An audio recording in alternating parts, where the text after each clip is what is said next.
Muito boa noite já.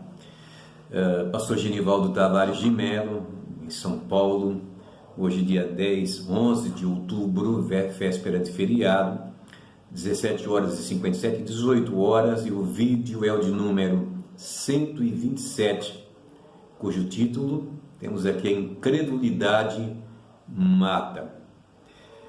Olha, a gente como crente, como pastor, a gente que convive com essa relação entre irmãos e essa relação com Deus, uma das questões que em toda a minha vida sempre trouxeram muita preocupação é saber exatamente até onde eu posso, digamos, com a minha razão, com o meu entendimento, exercer o governo da minha própria vida no tocante a realizações, a controlar uma enfermidade, ter o domínio sobre ela através de medicações ou mesmo de exercícios, seja lá o que for, com aquilo que deve ser, sobre o que deve ser projetada a fé em Deus.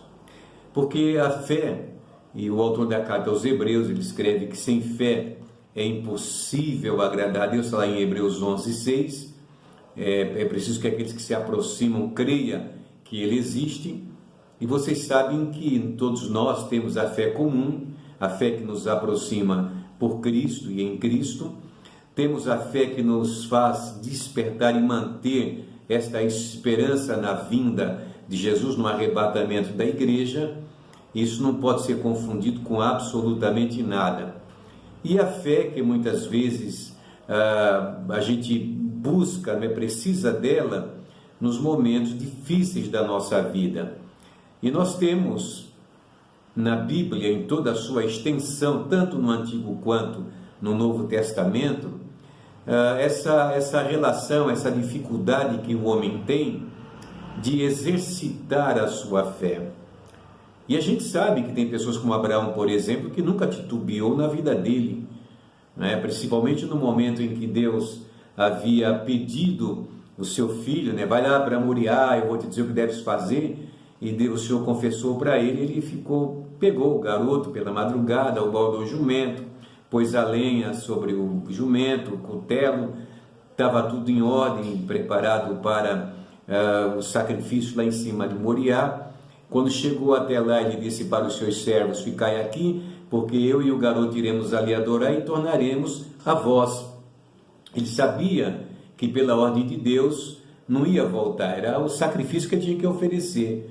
Mas como entender essa fé tão gigantesca de Abraão, ao ponto dele ter a convicção de que ele voltaria para os seus lá embaixo no sopé da montanha com Isaque, o seu filho, retornando da proposta de sacrifício.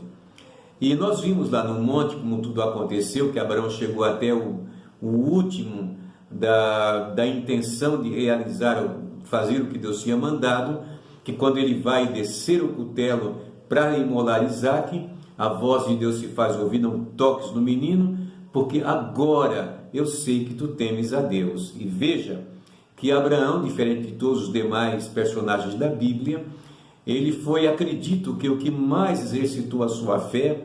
Abraão era um homem que levantava altares, se quisesse seguir Abraão era só verificar onde havia lenha queimada, altar, que era resultante do seu sacrifício. Saindo de Padã Arã também, quer dizer, toda a trajetória de vida de Abraão era uma sinalização perfeita de fé. Por que isso muitas vezes não acontece conosco? Até como pentecostais, tem relação ao batismo com o Espírito Santo. Se você fala para a igreja: irmãos, quantos é que não são batizados com o Espírito Santo? Um grande número levanta a mão. Mas se você fizer a proposta de vamos buscar o batismo com o Espírito Santo, que é o ornamento da igreja, Jesus não tirou isso ainda, e nem vai tirar até o arrebatamento da igreja, tanto a presença do Espírito Santo dentro da igreja, quanto os dons espirituais, quanto o batismo com o Espírito Santo em si. É o ornamento da igreja, e pelos dons as ferramentas são disponibilizadas para que a igreja possa realmente fazer. Mas como encontrar fé suficiente? Eu tenho buscado entender isso dentro de mim, porque isso não se entende lá no banco da faculdade, na escola teológica, na escola bíblica dominical. Essas coisas são trazidas ao coração, à alma, são incorporadas em nós a partir do exercício da fé. E o exercício da fé é traduzido pelas ações que nós podemos fazer pela obra de Deus. Quanto mais fazemos, mais recebemos. Quanto mais nos dedicamos. Eu tiro pela minha própria experiência, que não vou contar agora, num momento diferente, Jesus me batizou com o Espírito Santo. Não tem nada que ver com a dádiva do Espírito Santo, o Paracleto, o Consolador. Muito bem. Mas, lembrando o povo de Israel, quando for lá vigiar a terra, fiscalizar a terra, os espias, como eles voltaram e deixaram o povo todo chorando, não é? Porque desacreditaram da possibilidade de assumir a terra prometida. Não somente no caso deles, mas até diz a Bíblia lá em João 7:5, que até os próprios irmãos de Jesus não criam nele. Ou seja, não havia fé no coração deles para crer naquilo que o Senhor lhes dizia. Eu acho que eles sabiam até muito mais do que nós, porque compartilhavam da intimidade de Jesus, como irmãos que eram, filhos de Maria, né? E estava lá a próxima festa dos judeus, a festa dos tabernáculos, e eles disseram para o Senhor: olha, vai e te apresenta lá na Judéia. E Jesus certamente não queria, porque não era chegada a hora dele. E eles disseram: não, porque não tem ninguém que procure ser conhecido, que faça coisas em oculto. Se faz estas coisas, manifesta-te ao mundo.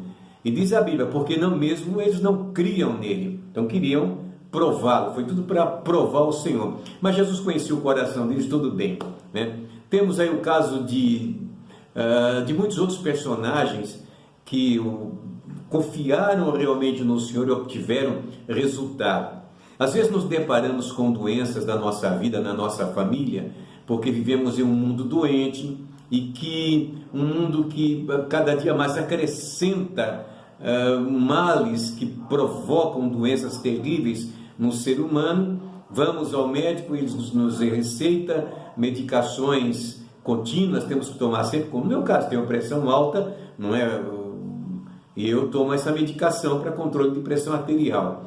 E por que não receber a cura do Senhor? Você vê na televisão como eles às vezes chegam para as pessoas e tal. Aquilo é um caso específico à parte, que eu também não vou comentar agora, mas eu tenho certeza de uma coisa, que se nós abrirmos o coração, confiarmos em Deus, tudo o que tiver que o Senhor fazer de bem para a nossa vida, Ele fará. E por uma razão simples, porque você olha para toda a extensão da Bíblia, Deus nunca pediu licença para ninguém para operar milagres e maravilhas no meio do seu povo. Eu estava me lembrando aqui do caso de Samaria, do cerco de Samaria, quando houve fome, os sírios cercaram e tal, e Ben-Hadad tinha prometido acabar com Jerusalém, prender, tomar, e enfim, olha, fazer miséria lá. E cercaram de uma tal maneira que a fome tomou conta da cidade, vendia-se alimento muito caro, não havia o que comer. O rei, andando por cima do muro, viu duas mulheres discutindo, porque elas tinham combinado de entregar os filhos para serem assados, e mortos e assados e repartidos para comer, para aliviar a fome. E uma tinha feito, mas a outra, quando chegou a vez de fazer, ela disse: não, eu não vou fazer isso. E houve uma confusão, e o rei percebeu aquilo e jogou a culpa para Deus.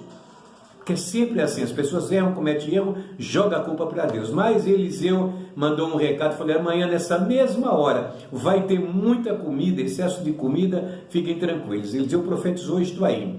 O capitão da guarda do rei, muito incrédulo, disse: eu não acredito nem que venha, que desça do fé do céu um anjo e desça comida, eu não vou acreditar numa coisa dessa. No dia seguinte, dois leprosos que estavam do lado do muro, porque não podiam entrar na cidade, estavam ali e disseram: vem cá, se a gente ficar aqui, a gente vai morrer de fome. Se a gente vai na cidade, também nos matam. Se a gente vai no arraial dos sírios, pode ser que eles tenham lá compaixão da gente e nos dê o que comer. Vamos até lá. E quando chegaram lá, não tinha mais nada, tinham fugido, largaram, porque Deus fez acontecer no arraial dos sírios um ruído tão grande, de barulho de exército, de buzinas e de batalha, que eles largaram tudo, roupa, comida, tudo. Eles, quando viram aquilo, disseram: olha, quanto alimento tem para nós aí? E comeram, se fartaram, mas disseram: mas não é bom que a gente sozinho faça isso, vamos avisar na cidade que tem bastante aqui. correram para lá, avisaram, e aquele capitão que duvidou ficou no portão da cidade lá como o que, né? Vamos ver o que está acontecendo por aqui. A multidão que estava morrendo de fome, vendo a situação, vieram desabalar da carreira pelo portão da cidade, atropelar o homem, e ele morreu e não provou segundo a palavra do profeta, não é?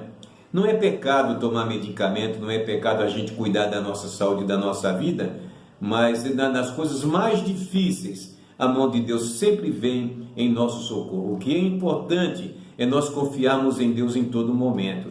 E isso não é um milagre que acontece, a fé não acontece que você está lá na igreja, no culto, vem dar um pregador não sei da onde, que foi contratado e faz aquele movimento, de repente um raio vem do céu e a tua fé sobe, sabe, às alturas, e aí você, essas coisas não acontecem assim, elas acontecem de uma maneira muito natural na sua relação diária com Deus. Quanto mais você faz, mais você recebe. E isso é fato bíblico, não é? Se você não faz nada, se você cruza os braços e diz, deixa acontecer, as coisas nunca chegarão àquilo que você gostaria que realmente acontecesse. Mas se você realmente vai, eu me lembro quando jovem, que eu saía de casa de madrugada, ia para oração, ia para fazer visita, Deus fazia milagres, curava, fez tantos milagres, louvo a Deus por isso, mas tudo era uma consequência daquilo que eu fazia. E às vezes até eu brincava com a igreja, às vezes quando estava ensinando, eu dizia, vamos fazer uma troca justa com Deus? A gente faz as coisas dele, resolve os problemas dele, e ele resolve os nossos problemas, isso é fato. E nós sabemos qual é a preocupação de Deus. A preocupação de Deus nessa dispensação é simplesmente de buscar e salvar o que está perdido. E se você, como um agente de Deus, resolve sair e buscar vidas para o Senhor, quanto mais você fizer, mais Deus fará por você. Agora, se você está de idade, se você tem dificuldade de mobilização, de mobilidade e tal, não pode, isso é outro departamento, mas se você tem saúde, Deus deu graça para você, inteligência, capacidade, vá e faça, porque a recompensa vem quando você menos esperar.